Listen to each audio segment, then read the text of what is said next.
All right, thank you, Daniel, and welcome everybody. Hope everyone can hear me all right. Well, we appreciate you joining us as we, I suppose, get close to rounding out the year with this great webinar series. This is somewhat of a repeat session that we've done earlier in the year. And primarily, we want to give a bit of an overview again of what is the HUBZone program. And then I'll close out with talking about some of the changes that have come into effect this year. So if you've been on this webinar before, it'll probably be very similar to what we've talked about earlier, but we always welcome people back. You always, it's a lot of information, so sometimes you learn something new each time you join. And certainly, as Daniel mentioned, if you have questions, put those in the chat box and we'll definitely have time at the end to address those. So with that, let me get this working. There's our logo, who I am. Okay, so I always like to start my presentations with our various certifications, just with a short overview of contracting in general for those that are on the webinar that might be new. Normally when we used to do these in person, which seems so long ago at this point, we would kind of go around the room and talk a little bit about who your business is, and if you're new to contracting or if you've done federal contracting before.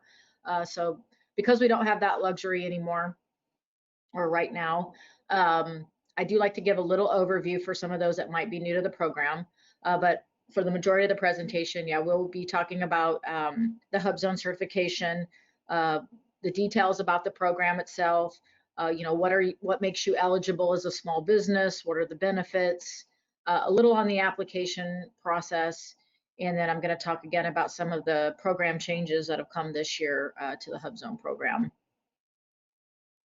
So again, to kind of start my overview, incidentally, we also do, if you look at PTAX events, every month we actually do a couple of different kind of contracting 101 events, if you will, where we kind of give a broad overview of, sort of how to tackle this market of government contracting.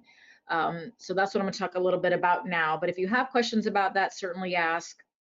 But you may want to look up coming to one of those classes. We do them, like I said, a couple of times a month, one with me here at SBA and another colleague of mine at SBA, as well as PTAC themselves do a nice overview on federal contracting as well. So look those up if you want to learn more about the general process of contracting.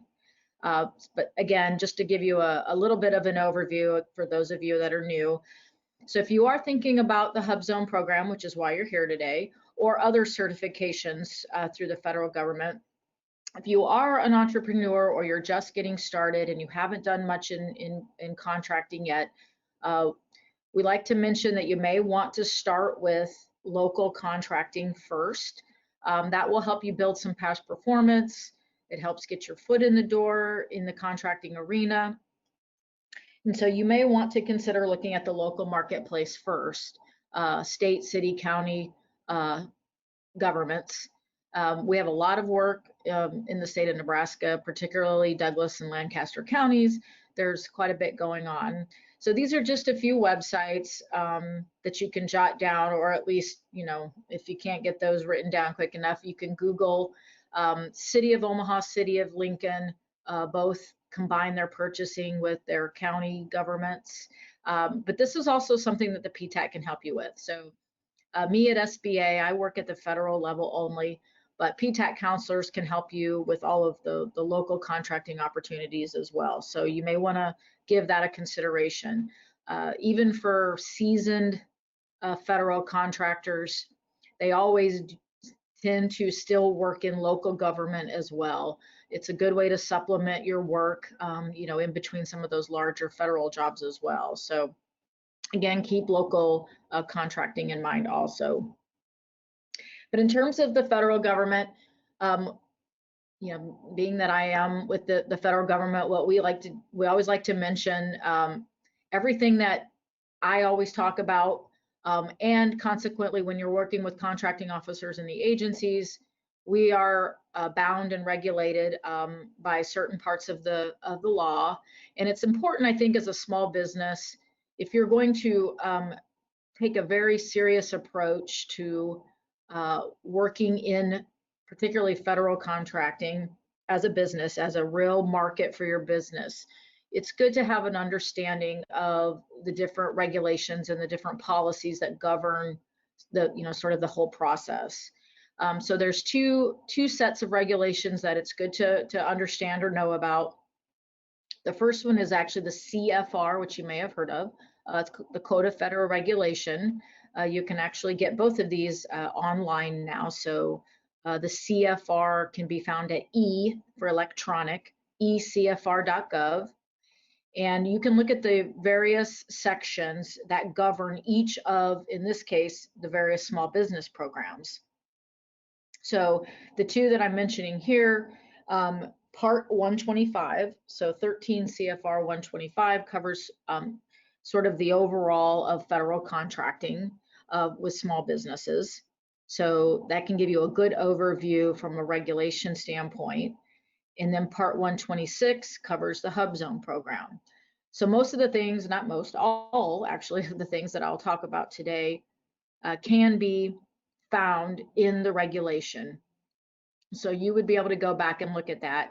And I will say it's written fairly easily and concise, so you can see exactly what process is, what the procedures are for you as a small business, and how the Small Business Administration regulates and creates procedures for how we move through these programs. So again, everything I'm going to talk about today, you would be able to find in Part 126 of the Code of Federal Regulation. For Part 19, that's actually the portion of the law that contracting agencies have to follow to do business with you. The FAR, Federal Acquisition Regulation, is the policy for a lot of different parts of sort of how government works with vendors. But it not only mandates how they conduct business with you, but conversely how you work with them, and certain policies and clauses and regulations that you have to adhere to as part of your contract. So there's various sections in the FAR as well that cover those different aspects.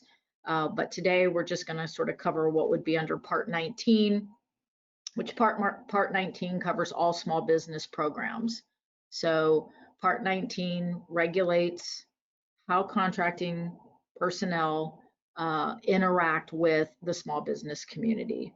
So you would be able to look and get an understanding of how that process works in terms of working with small businesses. So again, it is written by lawyers, so the language obviously is very policy and regulatory driven. However, as I mentioned, as you start to get more involved in federal contracting, and if it becomes a real viable marketplace for your business, I do think it's a good idea to get a good understanding of these sections of the law. It also includes, the FAR also includes sections on protests and appeals. What are your rights as a small business when working with the government? There's sections that talk about pricing and estimating, and how the government estimates, how they come up with their government estimates, and how you price your business. So various aspects of contracting that I think it's a good to get a good understanding of. Just a little bit of an overview of the market in general. So the federal government has been a pretty consistent market, really for the last 20 years. The economy may ebb and flow in different ways for different reasons, but the federal government is, as you can imagine, quite large. They are the largest purchaser of all goods and services, and it is about a $450 billion market plus. And even though the economy may ebb and flow in the commercial market space, the government always has needs for anything from paper in this office up to obviously buying large equipment and things like that. So again, a very large market, which the good news in that obviously is it is a large market. There's lots of opportunity for small business. But of course, the negative side, if you will, is because it's so large, it does take some effort and some research in order for you to be able to craft your business plan so that you can really find the right opportunities. Because it's so large, it is easy for a small business to sort of spin their wheels a little bit. So it is important for you to create a plan on how you're going to tackle the federal market. Again, by starting off and doing some good sound market research to see what's out there, what agencies are buying in your industry. So again, another important role of the PTAC is working with you to help you sort of, again, not only understand the market, but also build that strategy and build that plan around how you want to market your goods and services. So if you aren't already working with PTAC, I will mention this quite a bit throughout this presentation as I do all of my presentations. It's really good to get in touch with the PTAC and work with a counselor on sort of setting up your strategy. But this slide here just gives you a general idea of sort of who are the top agencies in terms of purchasing with businesses. Obviously, Department of Defense is the largest purchaser of goods and services. You know, all of the subcategories and sub-agencies under Department of Defense, which there are a lot of them, are the primary purchasers of goods and services, almost half the budget. But I think what's most important about this slide is to look at the column to the right, which is what percentage of those dollars go to small businesses. With the exception of a few agencies that work in very large, complicated, and risky systems, most of them do really well working with small businesses. Based on goals that Congress mandates for them to meet. So this slide is just to let you know, again, if you're new to contracting, that it is truly a good and viable market for your business as a small business, and that the agencies do want to work with you. And as I mentioned, Congress works with SBA, and SBA is sort of the overarching advocate or oversees how the agencies do in meeting their goals. So SBA works with Congress to look at what our goals should be. So every year, Congress looks at percentages of dollars going to small businesses and sets the policy each year. And so far, we haven't changed in a few years, but these are the minimum goals that have been set that agencies, and this is sort of overall government wide, there is a certain percentage of dollars that must be spent with small businesses. And these are the categories that are covered at the federal level. So we work with Congress to monitor these goals and how we're doing as a government to meet these goals in these 5 categories. Incidentally, these are the 5 categories that are very specific to federal contracting. And I think that's an important point to make for those of you that are new to contracting. These programs do only apply specifically to federal contracting and federal goals. As you work with local governments or other state governments or city governments, they have different criteria and different categories that they work under. Some do mirror the federal programs and the federal requirements, but these are the only ones that you will see specific to the federal government. So the one we're talking about today, the HUBZone program, for example, the city of Omaha does have a program called the Tier 1, Tier 2 program, which is very similar to the HUBZone program, but again, keep in mind it is different. So these goals are mandated, again, only at the federal level for federal agencies to meet. So a minimum of 23% of all dollars are to be awarded to small businesses and so on. So again, we do cover all these other categories in various classes. And again, as you know, we're going to talk about HUBZone today, which has a minimum of 3% goal. What this slide shows is, however, as a government-wide, we tend to not meet our HUBZone goal. So again, we're going to talk about some of the changes to the program today, and some of the reasons for those changes is the government and SBA are trying to figure out ways to make it easier to meet those goals. And where are the gaps, where are the issues, where are the problems that we're having in the programs in order to get this number up. Because again, year after year, we do better every year. However, we're still really below goal in the HUBZone program.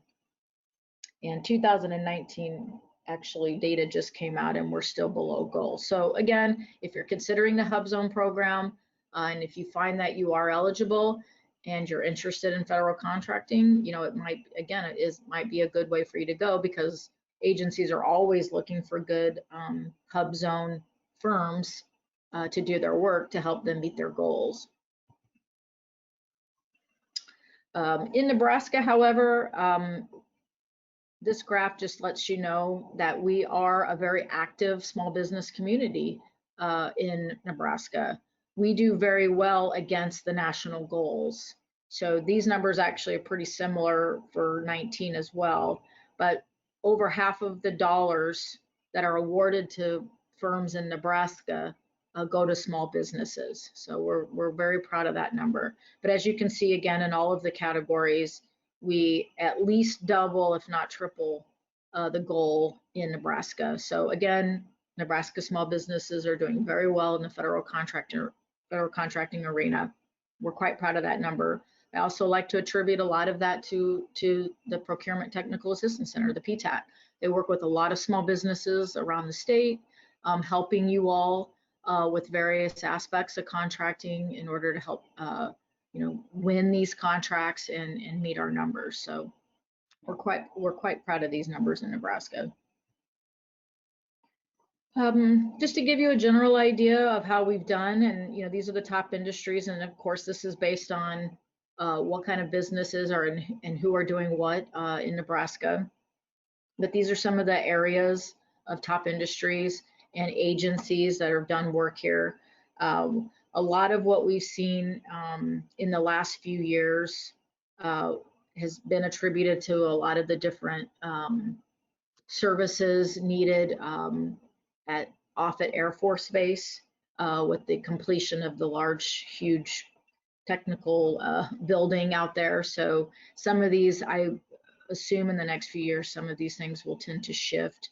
But construction is always a big component of what we do here. And then you can just see kind of a variety of the agencies. Doesn't necessarily mean these are all agencies that are located here. As you can imagine, agencies by, coast to coast across the country. Of course, being that we do have several large agencies who do have their purchasing offices here in Nebraska. But again, a lot of this work does come, from agencies and purchasing offices around the country. So just to give you a general list, if you will, or guidelines or steps to get yourself started. I won't go too heavily into this. If you do want to come to, one of our contracting basics classes, we do get into each of these things more heavily. And again, as well, the PTAC and a counselor can help you with each of these as well. So you can always get in touch with the PTAC counselor if you haven't already. But you do want to learn what industries and how industries are classified in the federal government. That is how purchasing is done. Purchasing is based on a North American Industry Classification System Code, or NAICS. We tend to, in the government, we tend to give words to acronyms. So you will want to learn what are your NAICS codes that classify what you do. You may only have one. Maybe there's a very specific niche thing you do. Therefore, you may only have one industry code. But you may have a business that does several things, and you may have more than one code. So before you ever get started in doing the research, you need to understand what your NAICS codes are for your business. And then, of course, you have to understand whether you're a small business in those codes. Every NAICS code has a corresponding size standard, and those do vary.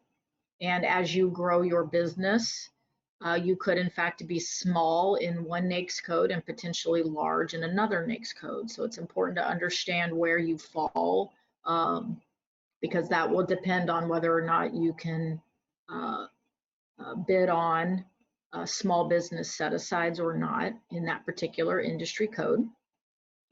You have to get yourself registered in a couple of places to do business with the government. The first one is SAM. All vendors to the government must be registered in this system.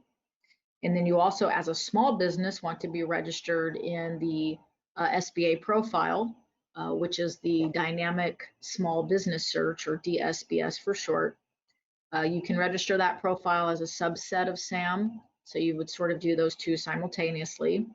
Certainly something you can try on your own, but I do highly encourage you to work with PTAC as well to get yourself registered, because you want to make sure that your profile is not only complete, but thorough and accurate, because it's also a way for you to market your business. It's how agencies might seek you out as well.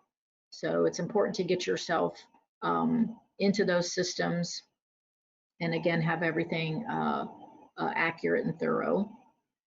And then once you've sort of looked at that and you've looked at the industries and you've built a little bit of a strategy with what industry codes are part of your business, you really want to work at your marketing strategy for government.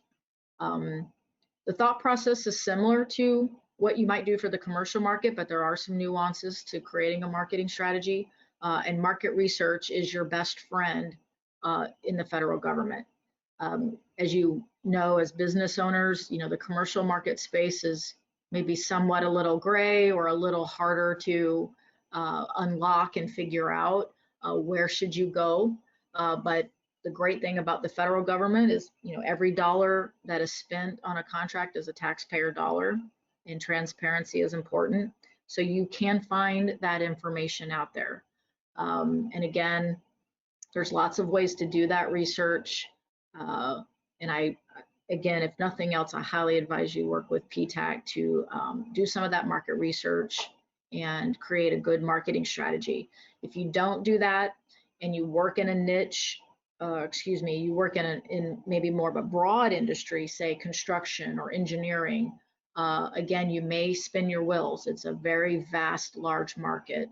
You need to make sure that the type of work you do and where you want to go, obviously that you can set yourself up and make a profit, obviously, at the end of the day. So again, you want to make sure that it's an efficient process for yourself as you decide to do that market research and look at agencies nationwide and where they're purchasing. And you also want to learn what certifications you might be eligible for, which is what you're here for today to talk about HUBZone. But you may qualify for other certifications as well. So, part of your strategy is to understand, do I fit more than one category? Agencies take credit for awarding those contracts, again, because they're trying to meet those goals. So if you qualify for more than one category, they can take credit for awarding in more than one category. So it's important to understand which ones you're eligible for. And then part of your market research is understanding those federal government buying strategies. The way the government purchases is a lot different than how you may sell your product on the commercial space. So there's a very prescribed way that the government must purchase, and it's important for you to understand what that process is. So it's not like putting out a website, putting your product up on that website and hoping people find their way to buy from you. There again are very specific ways the government has to purchase. So it's important to understand what those are and understanding how that decision making works. The purchasing office, that you're looking at maybe in Phoenix, but the work may be here in Omaha.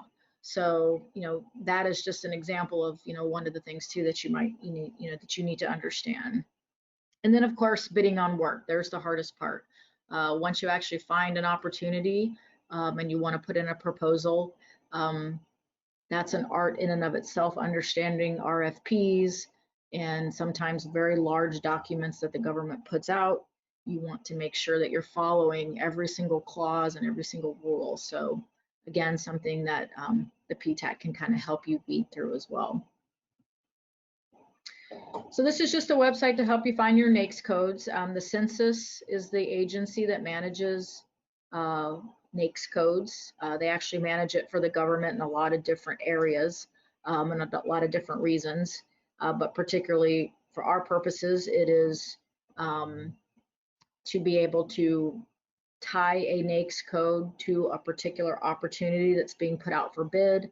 Therefore, you know whether you're a small business or not a small business when looking to bid on that work.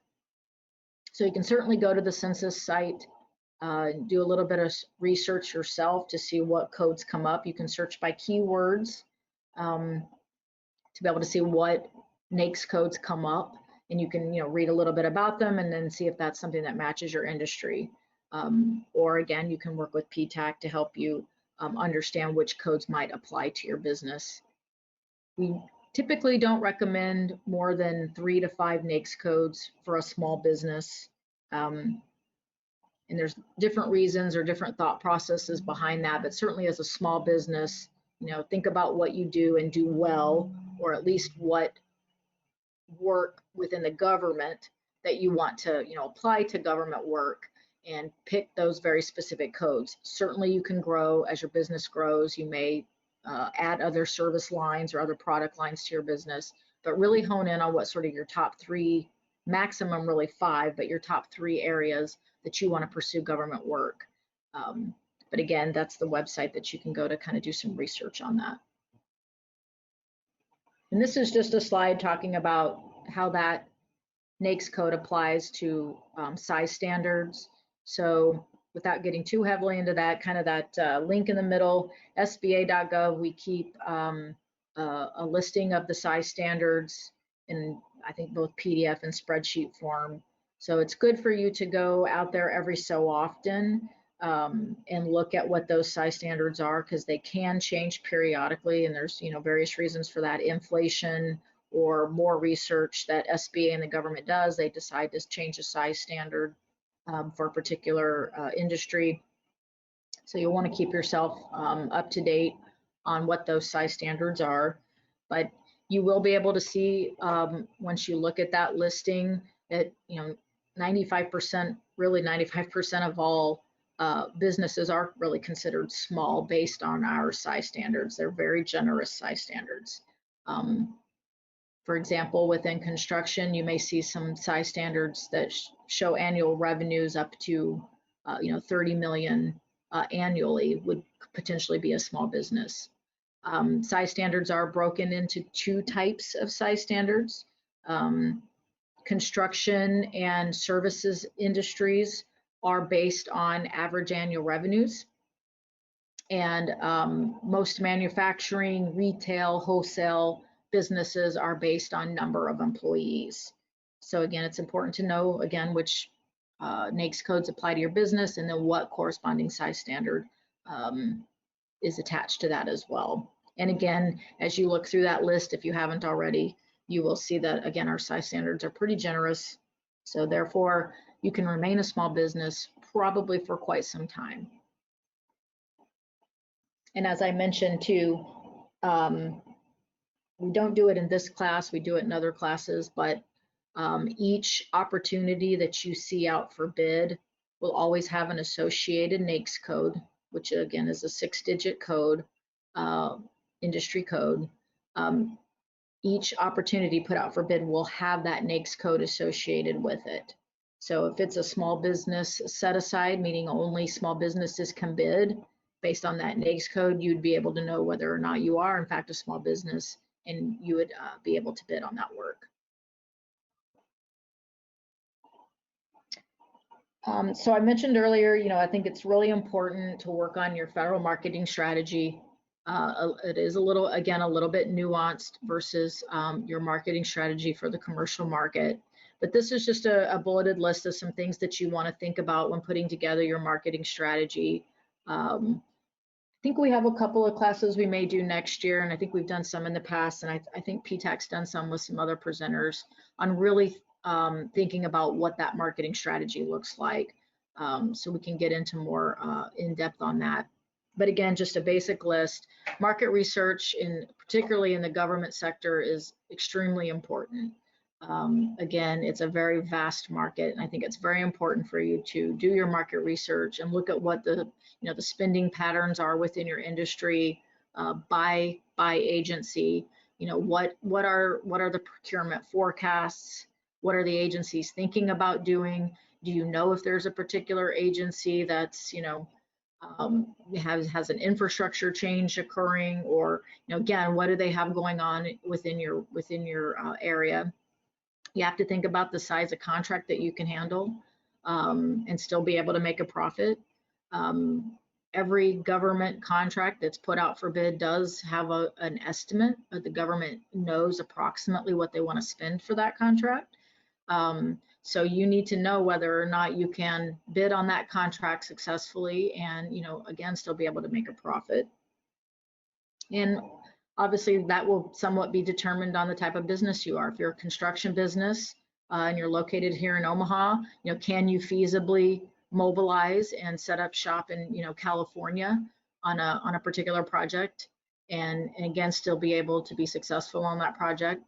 Versus, an IT business who can virtually sit in one spot in the country and do work around the world. So, these are the different things that you have to think about. And are you ready to, at that point, take on the lead and be the prime contractor on that particular contract? Or, maybe you want to be a subcontractor for a while. So you need to think about things like that. Thinking about what sets you apart from your competition. It's important to know who your competition is, particularly in the government sector, and that is part of your research. If you're not sure who you're competing against in the federal space, when you do your market research, you can see who the past awardees are on past contracts, so you can get a good idea of who's winning these types of contracts in your industry. And who may be your competition now, in the future may even be a potential partner. So something you want to think about. If they already have experience in the federal sector, you may want to be a subcontractor to them. So again, some of the things you need to think about. Putting a good marketing brochure together, or what we call a capability statement within the government sector, is important as well. As you start to market yourself to agencies, it's good to have a good, 1, 2, 3 pager about your business that you can hand to contracting professionals when you go to different events, or you may email it to them. A lot of contracting personnel communicate mostly via email, quite frankly. So you'd be able to send them some marketing materials about your business. And I also suggest working with PTAC to craft the capability statement. That is something that they're very good at and can help you with as well. And those capability statements might be a little bit different from your normal marketing brochure, including information that is very specific to sort of the government sector, if you will. USAspending.gov, if you want to do some initial research on your own, this is a good website for you to do some initial market research. You can go out to this website. It's fairly user-friendly, and you can search by agency. You could search by competition. So if you do know of a competitor that's done well in government, you could search by them and see what kind of contracts they've been awarded. You can again search by agency. You can search by place of performance. So if you know a particular area you want to work in, and you can start to look to see what some of the awards have been, what some of the spending patterns have been with different agencies. But also, probably most importantly, if it's a potential contract that's is going to come up for renewal, you can see what the period of performance is. So you would be able to know what the beginning and end date of that particular contract is. So you can start to prepare yourself for potentially pursuing the renewal of that contract. So again, you can get a timeline put together, and you can also see what the overall price that the government paid for that contract. So you can get a good idea, again, of what that price was. You'll never see, proprietary information or pricing information of a particular business, but you can certainly see what the overall contract paid by that agency was. So again, just a good initial place for you to do some research on your own if you want to be able to see what some of those spending patterns have been. Okay, so we're going to talk about the HUBZone program. So what is the HUBZone program? This is the socioeconomic category. Again, remembering that we have a 3% goal. And this was a program really designed to help both businesses and employees that are located in distressed areas of the country in order to increase economic opportunity, not only for those businesses, but for the people that live in those areas as well.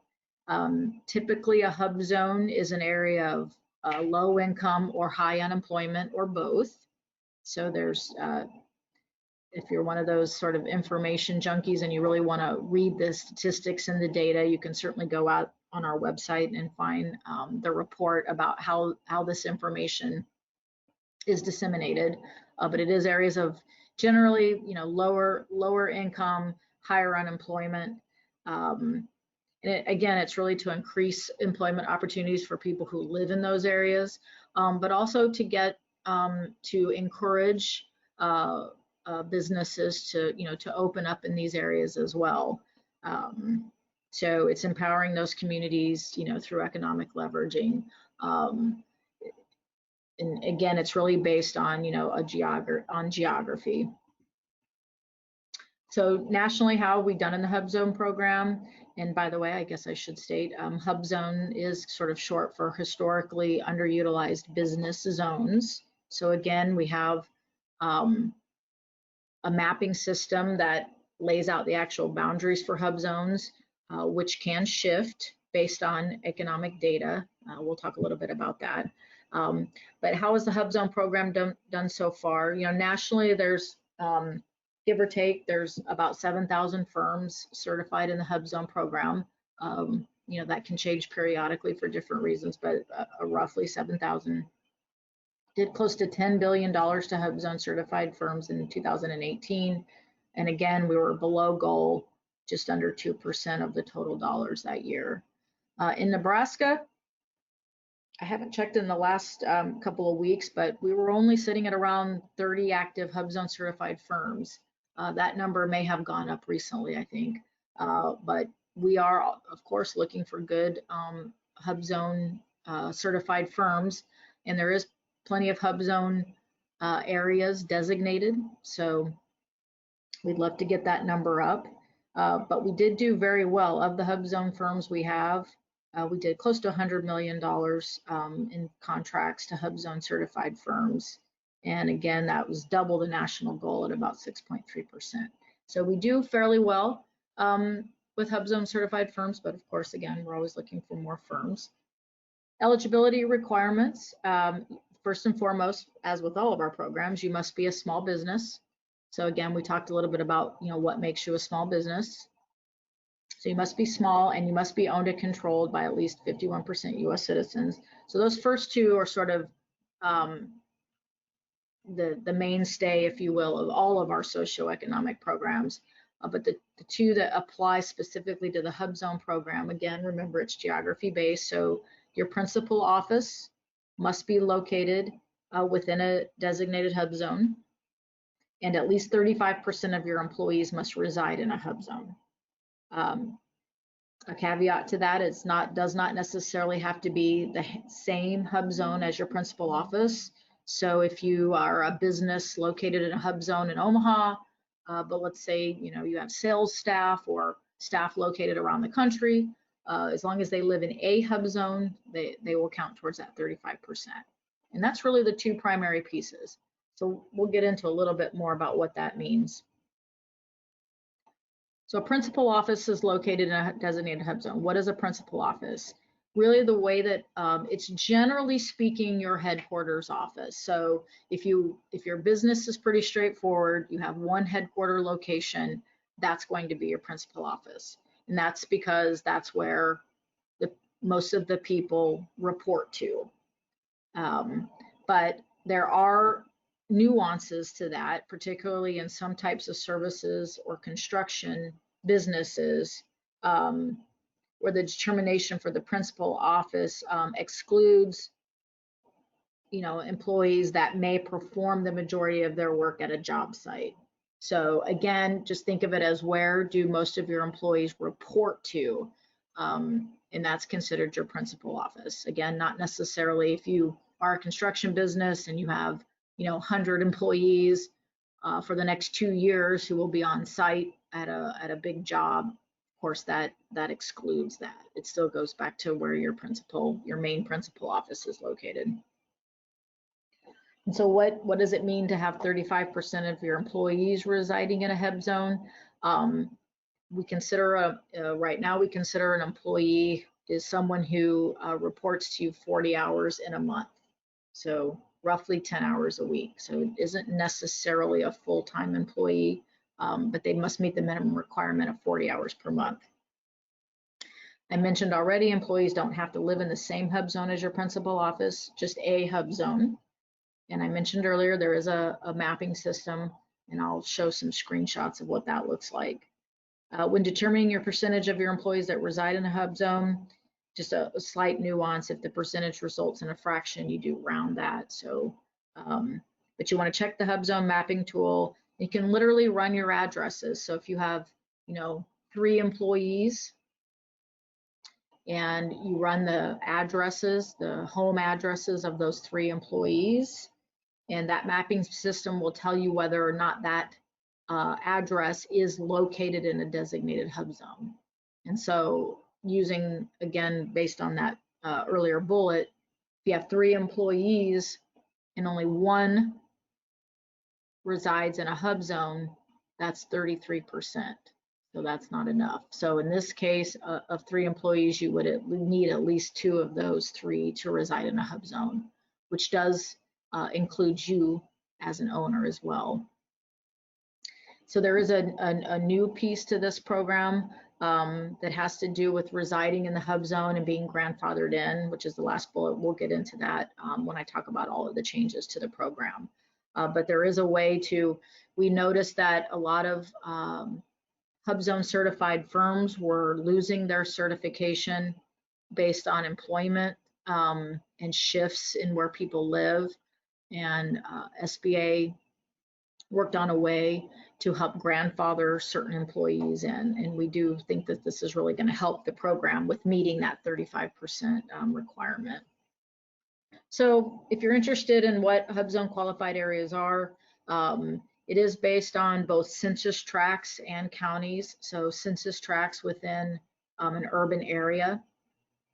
So again, if you search an address in the mapping system, it's going to actually give you coordinates of a census tract if it's in an urban area, but it may also include an entire county, depending on where you're at.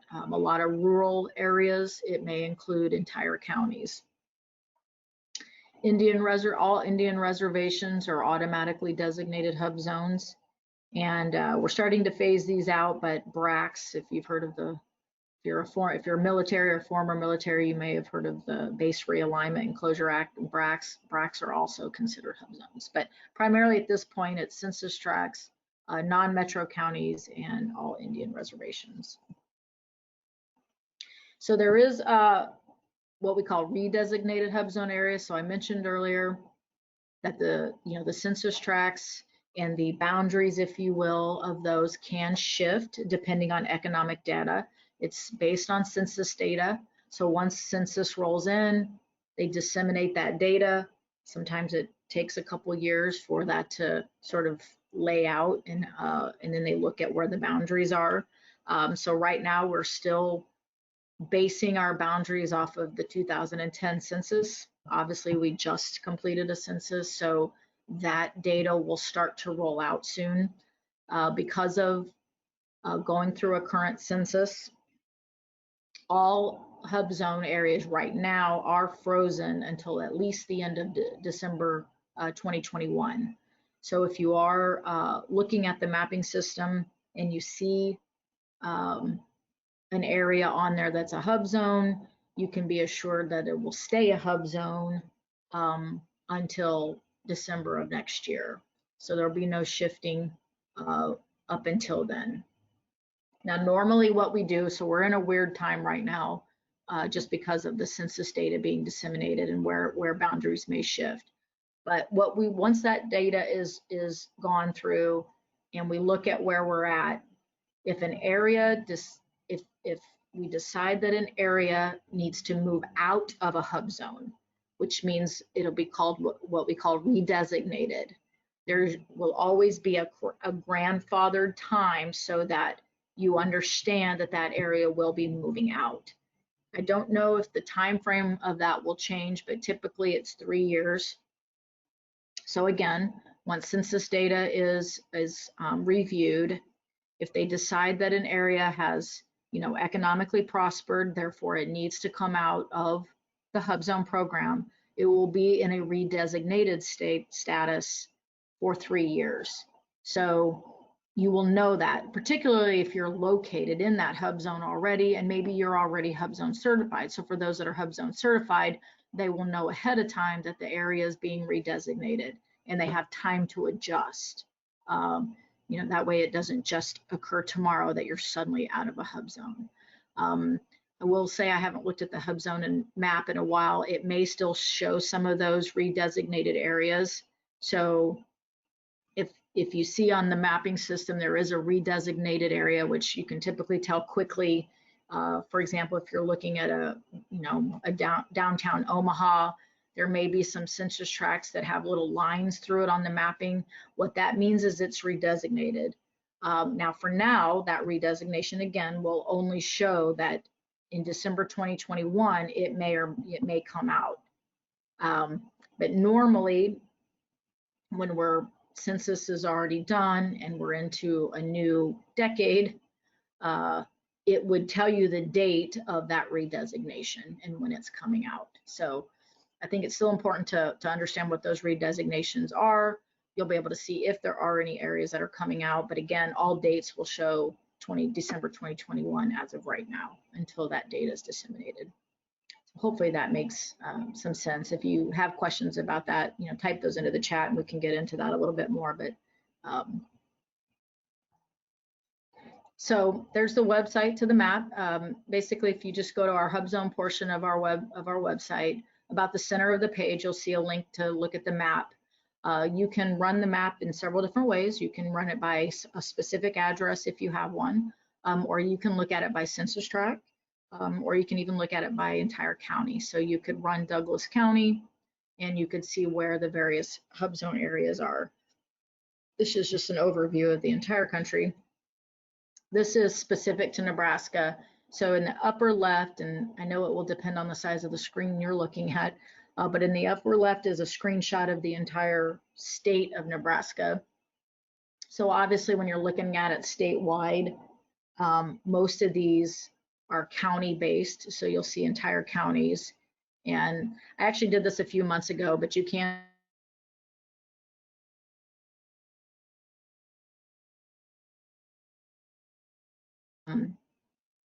again,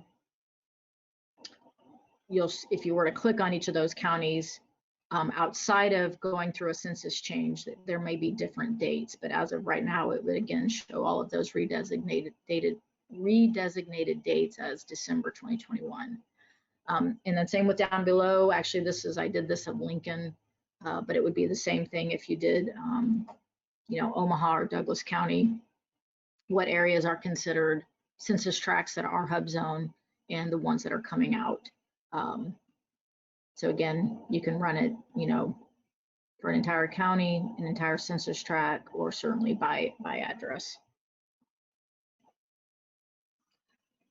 So that kind of gives you an idea of sort of, what does an actual hub zone look like? How do I find those? Some of the benefits, these are sort of things some of the things we've talked about. There are set asides for the hub zone program. So we really don't get much into talking about the opportunity side and looking at things for bid. We have other, classes that we talk about that, but just keep in mind that there are HUBZone set-asides. So if you were to go to beta.sam.gov, search opportunities, you could search by your industry code, and you could search by HUBZone set-aside to see what is already out there that's been set aside specifically for only HUBZone certified firms to bid. So that's one of the benefits, that if you're HUBZone certified, you're only competing against, other HUBZone certified firms, by where you're just narrowing your competition even more. Again, another key benefit is just a reminder that there is the 3% goal that the government or the Congress mandates that the agencies meet. And again, I mentioned this earlier, we're not meeting our HUBZone goal. So again, we're looking for good HUBZone certified firms. When the agencies are looking at their procurement strategies, they're looking for HUBZone firms, I promise you. They're not meeting their goals, and they're looking to see if they can find HUBZone certified firms that could feasibly bid on those contracts. And if they can go out and make what they call a fair and reasonable expectation that there will be firms that could bid, then they will set that aside for HUBZone certified firms. So again, with trying to meet that goal. This is why you want to be registered in those systems and make sure that they can find you and know that you're a good HUBZone certified firm in that industry that they're looking for. Another key benefit to the HUBZone program that doesn't apply to any other category is the 10% price preference. Now there are some nuances to this, but if it is a what we call full and open competition or unrestricted competition, same thing. So if it's an opportunity that's put out for bid, that's unrestricted, meaning anyone can bid, if you bid on it as a HUBZone firm, you would receive the automatic 10% price preference. So just to make this a very simple example, if it was $1 million, an unrestricted competition, it was a $1 million contract, and it was a price-based contract, so it has to be evaluation and award made based on price, so it's price-based. If you were bidding against a large business, assuming all other things, that you've met the other criteria of the bid, but based on price, if it's $1 million contract and you bid, you each bid $1 million, you automatically get the 10% price preference, meaning your bid is now reviewed as being 10% less, or you could look at it as the large businesses looked at as being bid at 10% higher, then you would automatically win the contract because you are the lowest bidder. So that's a very simplified way to put it. And other criteria, you have to meet the other criteria of the contract, obviously, whatever those particular requirements are of the scope of work.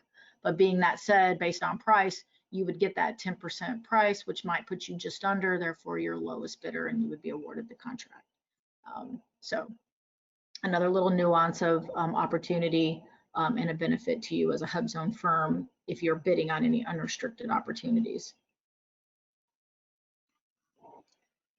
So just to give you an idea of types of HUBZone contracts, and this actually applies to all of our programs, you have the majority of contracts that you're going to see out for bid are HUBZone competitive or HUBZone set aside, which is sort of that number 2 bullet. But again, if set aside for HUBZone firms, you're only going to be competing against other HUBZone certified firms, obviously bidding on that contract, again, narrowing your competition. There is opportunity for sole source awards to HUBZone firms. I will say it's hard for agencies to meet that criteria. It doesn't happen often, but it can. If you're working in a very niche industry where there's not a lot of competition per se, If the agency can legitimately only find one HUBZone certified firm that they can prove is the only firm that could really do that work, then they can directly sole source you that contract. Again, it's a very hard to meet all of that criteria for an agency to justify going sole source, but it does exist. I do know of several firms that do work in a very specifically niche industry, and this has worked for their business. And again, if it's a full and open competition or unrestricted and you're bidding essentially against anyone, you'll get that 10% price preference as well. So when you apply to the HUBZone program, HUBZone program is one of those little nuanced programs that still actual application will be done under our old system, the GLS system. Again, if you go to the HUBZone portion of SBA's website, there's a link to get to the application side. However, certify.sba.gov is the current or the newer platform that we will be utilizing for all of our certifications. Right now, the only thing housed there for the HUBZone program is the checklist of all of the documentation that you need to submit. So I suggest you go to this website first, download the checklist of the things that you'll need to submit, and then you'll go to the SBA GLS system to actually apply.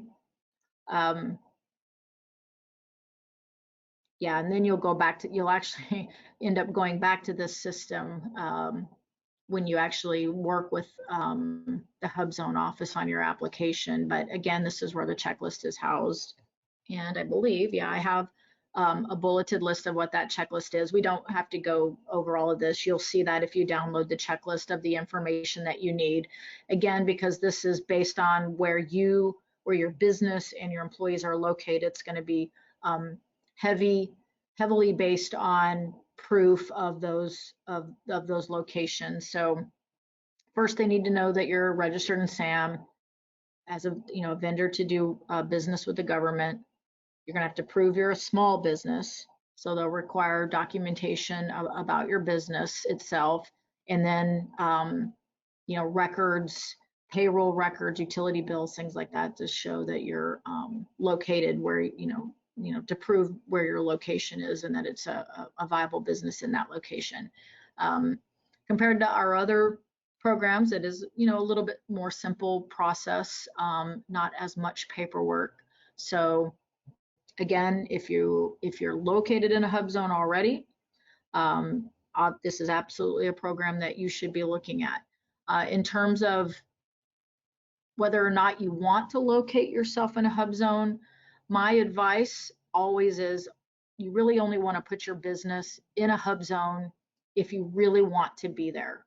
If you want your business to be in a HUBZone, you find a good opportunity to be there, you want to employ people that live in the HUBZone, then be there because you want to be there.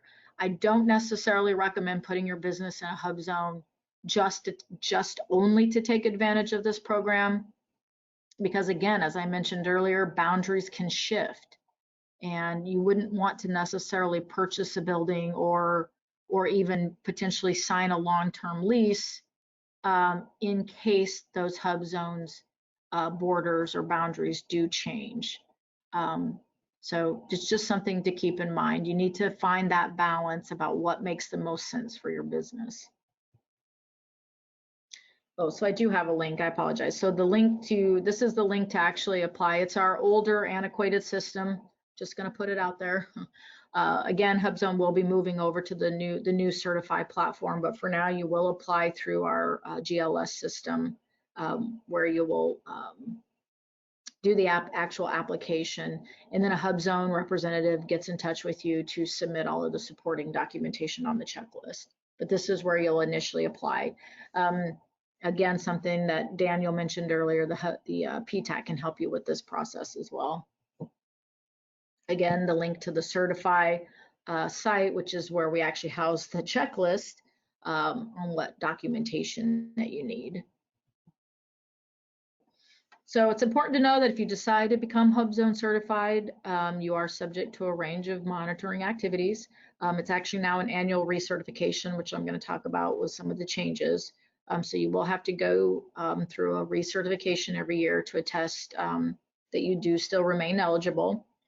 You're always subject to a potential program exam or site visit. Generally, what triggers a site visit is either you're a new firm that's just come into the program, or you may have been awarded a large HUBZone contract to which headquarters, SBA headquarters office will contact the local district office, which is where I'm located, to go out and do a site visit with your business. So you may be subject to a site visit or a program exam.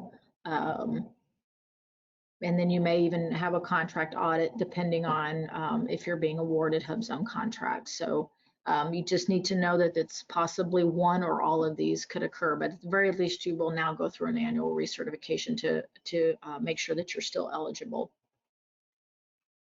So just a few of the changes that have come to the program that I think are going to be really helpful for businesses who are looking to become certified, or really who are certified. So I mentioned already in the final rule that was just recently announced this summer, HUBZone maps are all, again, currently frozen through 2021. So you won't see any redesignations again on the map that are outside of that December 2021 date as of right now.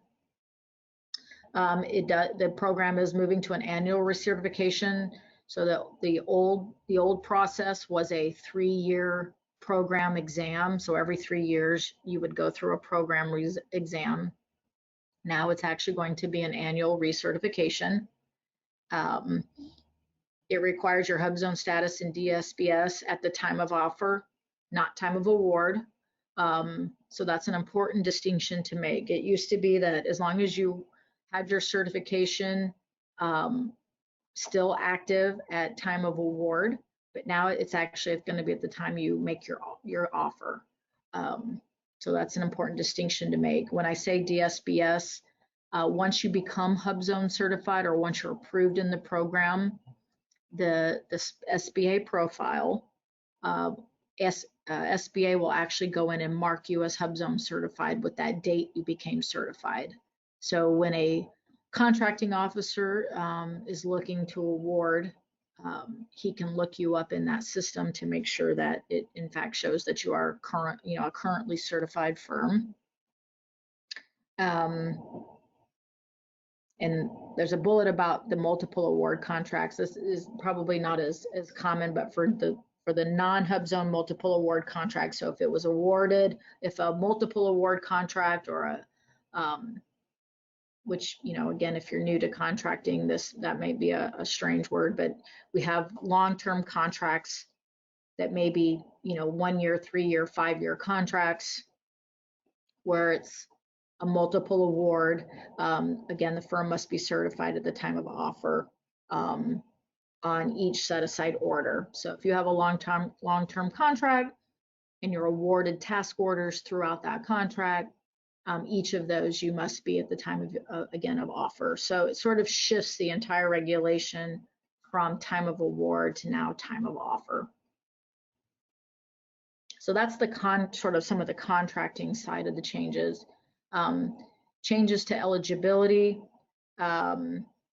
Before, it required a 35% employee HUBZone residency at your time of certification and recertification, and the language said that you must attempt to maintain that 35% throughout the life of the contract.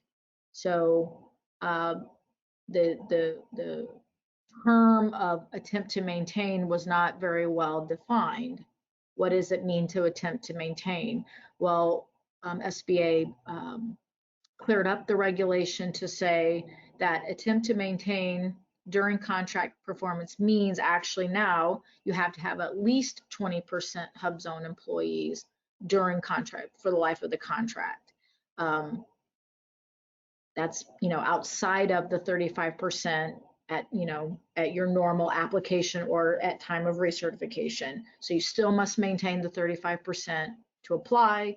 You must have maintained the 35% at recertification. But, during that in-between time, if you will, if you're awarded a contract, attempt to maintain now means you must have at least 20% HUBZone employees. So they've sort of quantified the attempt to maintain terminology.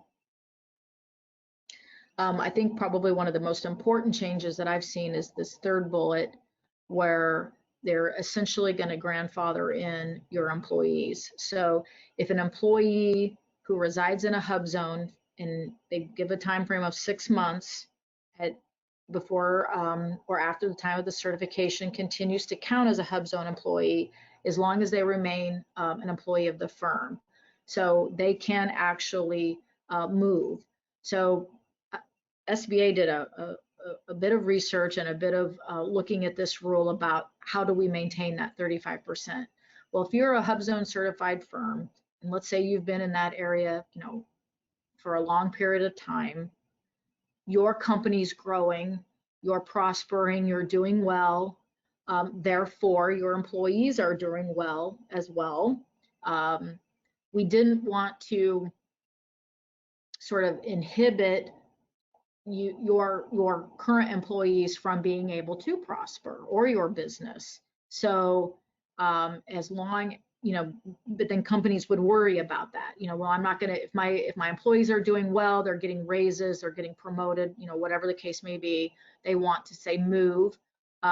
We didn't want to penalize the business for this, because the whole idea is to grow your business and do well. So as long as that employee has been with you for at least 6 months at the time you went into the program, they would essentially, if they decide to move, they're essentially grandfathered in and will still count towards your 35%. So I think that's a really important change to this program, to not only still maintain the integrity of the program, but at the same time recognize that as businesses grow and are successful, there's a way to work within that regulation and provide some flexibility. So I think that's important. Another change is employees who are living overseas on performance on a contract will still be considered to be residing in the U.S. So that's probably a very niche thing for most businesses, but it is a little bit of a change that if you have contracts overseas and people need to move to work on that contract, they still can be considered, U.S. residents. So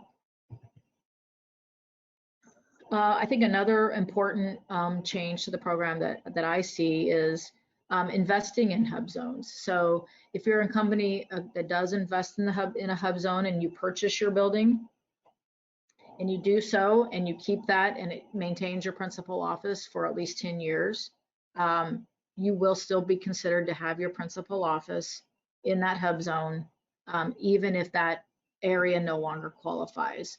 So I made this comment earlier that you don't necessarily today want to purchase a building or sign a long-term lease in an area that, again, unless you want to be there because boundaries shift. But this is, again, a flexible portion of the law that's been changed, that if you do actually keep it for a really long term, so past 10 years, as long as you maintain your principal office there, if the boundaries do shift or it's no longer designated HUBZone, it would still count towards your principal office in a HUBZone. So again, another important change to help with that particular, again, to create more economic opportunity in an area. If you plan to stay there for a really long time, even if the boundaries shift, we don't want to penalize you for that happening. So again, that change, and then the employee grandfathered in, I think are two big changes to the program that are going to help businesses maintain their eligibility. And another important point that is made, which might seem small, but it's important to put into the regulation. If you're familiar with the 8A program at all, we do actually have a regulation in there that states there is a time limit to determining whether or not the firm is approved or denied into the program. It is now being put in there for the HUBZone program. So applications for certification, once your application is complete and is processed, you will have a notification within 60 days of whether or not you've been approved or denied once they receive a complete application. One other quick change to the program is the opportunity for governors to petition for HUBZones. So if you live outside of a urbanized area, if you will, so this, this is really an important, potentially important piece for, 90% of Nebraska, which is considered rural. If you're outside of, the major cities of Nebraska, there is opportunity for the governor to petition an area to be HUBZone. So it is up to the governor to decide to do this, but I think it's just important for the public to know that it's out there. So starting this year, governors can petition to have SBA designate an area that they call a covered area. So if it's not already a HUBZone, but the governor thinks there's a potential for that area to be considered HUBZone based on some certain criteria, then they can actually petition SBA to have it designated as a HUBZone. So basically a covered area is just a non-urbanized area with less than 50,000 in population. So that's the initial criteria. So it must be a non-urbanized or rural area. And the unemployment rate, has to be much higher than the national average. Assuming it meets those criteria, the governor, again, can petition to have that area turned into a HUBZone. And again, this is just to give you an idea of what that looks like. If you live in a particular part of Nebraska that's not HUBZone and you can't understand why, you think it should be HUBZone, it's good for you to know what does the governor have to submit in order to designate that area or petition to have that area as a HUBZone. So it has to meet those three primary criteria, but there also has to a case has to be made, which essentially looks at job creation and investment in those areas. Opportunity for small businesses to prosper. What would be the economic development strategy of that particular area? So there is a narrative that the governor and his staff would have to write to make the case for that particular covered area in order for SBA to consider it as a potential HUBZone.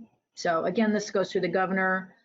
There is no specific criteria or procedure, if you will, for the public to petition the governor, but certainly you can make your case, and every governor knows about this. So again, there's opportunity out in the rural parts of the state. If you feel like there's a chance, this is that particular opportunity outside of how SBA already designates the areas that he can petition. So if you have questions about the HUBZone program, it's actually a well-maintained office at this point. They've completely restructured the office. The procedures are much more streamlined. They've put in a lot more staff at the HUBZone office. So if you have any specific questions that you want to ask, you can email hubzone@sba.gov. They'll get back to you within 48 hours with an answer. There is also a regular ongoing call that the HUBZone office offers every Thursday.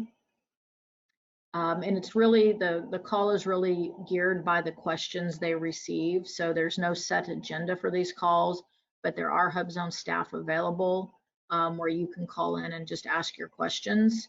And sometimes I'll just call in even just to listen to some of the questions that are being asked. Sometimes I can help you, with answering any questions you may have as well.